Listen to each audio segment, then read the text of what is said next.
Çin'in Doğu Türkistan'daki yüz binlerce Uygur Türk'ü ve diğer azınlıkları pamuk tarlalarında çalışmaya zorladığı öne sürüldü. BBC'nin haberine göre Washington'daki Komünizm Kurbanları Anma Vakfı üyesi ve Çin konularındaki çalışmalarıyla bilinen Adrian Zenz, Çin'in Uygur Türkleri ve diğer azınlıkları pamuk tarlalarında zorla çalıştırıldığına dair rapor yayımladı. Zenz, Çin hükümetine ait resmi raporlar ve yerel haberlere dayandırdığı raporunda Sincan Uygur Özerk Bölgesi'nde yüz binlerce kişinin pamuk tarlalarında zorla çalıştırıldığını öne sürdü. Belgeleri ortaya çıkaran Zenz, resmi belgeler ve haberlerden elde ettiği sonuçların tarihsel ölçekte önem taşıdığını vurguladı. Zenz, Uygurların tekstil imalatında zorla çalıştırıldığına dair kanıtlara daha önceden ulaştıklarına atıfta bulunarak yeni belgelerin pamuk toplayıcılığıyla ilgili elde ettikleri ilk kanıtlar olduğunu kaydetti. Çin'in pamuk üretiminin %85'ini Sincan'dan elde ettiğine değinen Zenz, yalnızca 2018'de Aksu ve Hotan eyaletlerine 210 bin pamuk toplayıcısının gönderildiğini aktardı.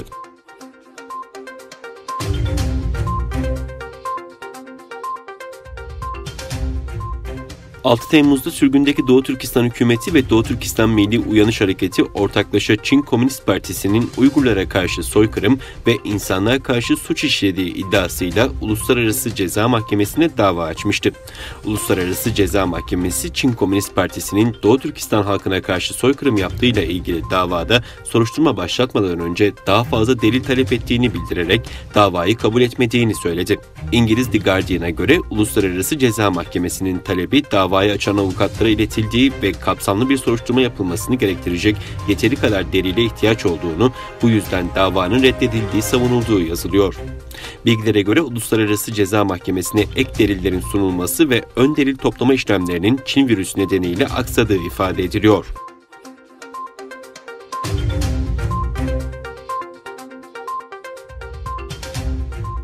Brezilya'da Sağlık Düzenleme Kurumu, Türkiye'de de kullanılması planlanan Çin aşısı CoronaVac'ın Çin'deki sağlık makamları nezdindeki onay sürecinin şeffaf olmadığını öne sürdü.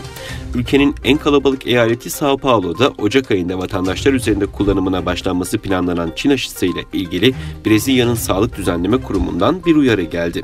Kurum, bu aşının Çin'de geçen Haziran ayından beri acil kullanım ruhsatı var. Ancak Çin'de acil kullanım ruhsatı verilmesine ilişkin kriterler şeffaf değil ve Çinli makamların bu kararları vermesinde belirleyici olan kriterler hakkında erişilebilir bir bilgi yok açıklamasında bulundu. Çin karşıtı söylemleriyle tanınan Brezilya Devlet Başkanı da daha önce CoronaVac'a kuşkuyla yaklaştığını dile getirmişti.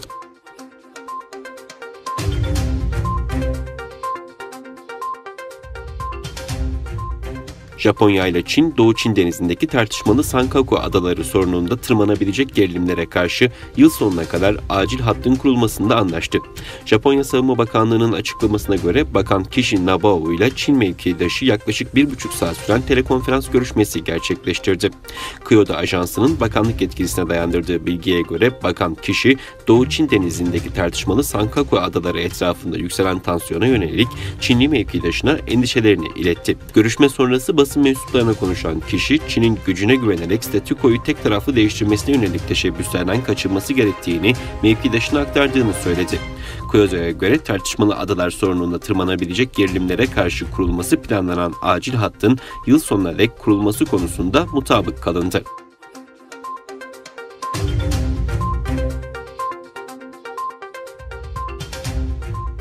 Amerika Birleşik Devletleri'nin ardından Avustralya'da Facebook'a karşı dava açtı. Gerekçe, kişisel verilerin izinsiz toplanması ve binlerce kişinin yanlış yönlendirilmesi. Avustralya Rekabet ve Tüketici Komisyonu Facebook'a karşı dava açtı. Gerekçe olarak VPN olarak bilinen bir sanal ağ kullanılarak binlerce Avustralyalıya ait bilgilerin izinsiz toplanması gösterildi. Söz konusu ağın özel olarak tanımlanmasına ve bilgilerin korunacağı taahhütüne rağmen detaylı kişisel verilerin toplandığı ve bunların Facebook'un piyasa araştırmasında kullanıldığı vurgulandı. Sosyal medya devinin satın alma süreçlerinde söz konusu bilgileri kullanarak piyasa üstünlüğünü usulsüz şekilde koruduğu belirtildi.